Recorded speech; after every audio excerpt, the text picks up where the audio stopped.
So happy to see you again. Thank you. It's a pleasure to be here on a visit. On a visit.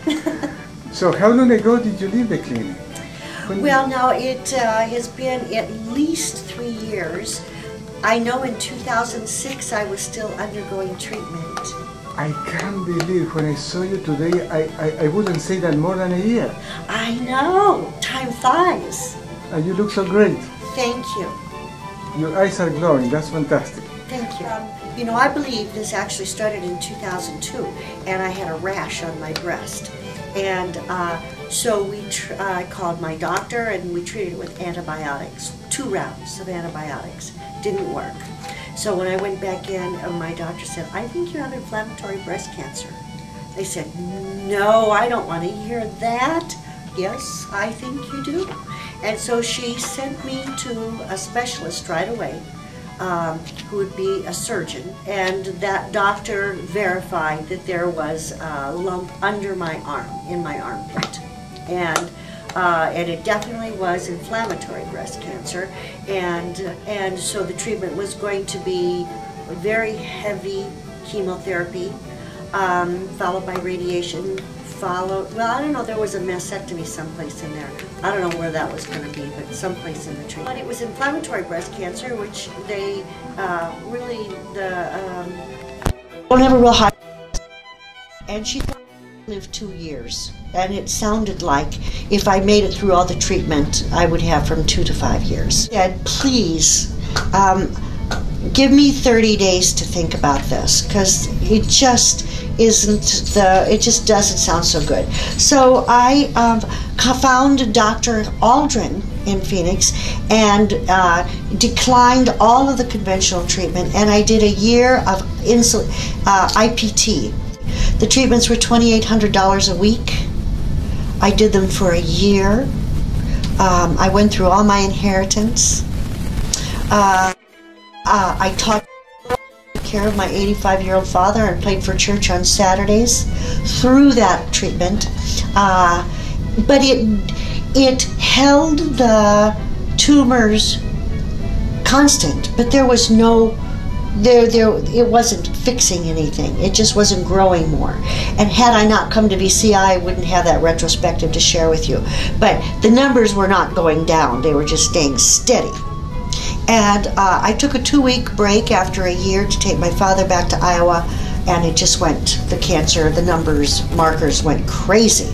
And I told Dr. Aldrin I didn't have any more money to continue with this. And he said, I want you to talk. Sure. He said, to get some low-dose radiation, and we better see about getting a mastectomy. Well, and the cancer is now in my neck. It is in my neck as well as growing in my breast, as far as we could tell. And so I went and spoke with a surgeon who was going to perform the mastectomy, and I said, well, what about the cancer in my neck? Well, there isn't anything we can do about that. And then I called Dr. Beecher, and it was one of the doctors, I believe Wolstein, that I spoke to, and he said, why are you having a mastectomy if it's already spread to your neck? It's too late for you to have a mastectomy. He said, we have a very high success rate with inflammatory breast cancer here. Come down and let's see what we can do. And the rest is history. It was a remarkable experience. We would get one tumor gone and another one would pop up. And we get one gone and 2 or 3 more would pop up.